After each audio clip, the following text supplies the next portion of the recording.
Hello there, students. It's Mr. S here again. Hope you're having a nice day. So, I know in our previous lesson we were talking a little bit about rhythm with quarter notes and eighth notes.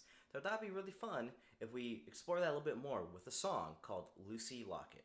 I'm going to put up a picture of the Lucy Locket here over the screen, and I want you to sing along with me and look at the rhythms as we're doing it, okay? You ready?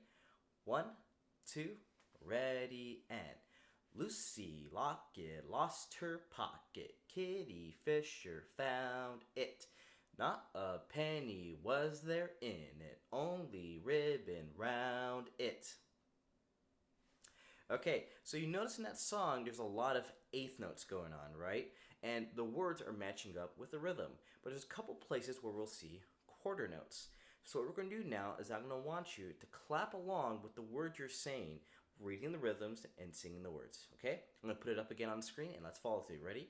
One, two, ready, and Lucy Locket lost her pocket. Kitty Fisher found it. Not a penny was there in it, only ribbon round it. Okay, guys, I want you to post yourself clapping along and singing the words. And if you can, try to even do a version where you're just counting it, right? So you can go 1 and 2 and 3 and 4 and 1 and 2 and 3, 4. If you do that, I'm going to give you an extra credit, okay? All right, folks, take care, have a safe week, and until next time, take care.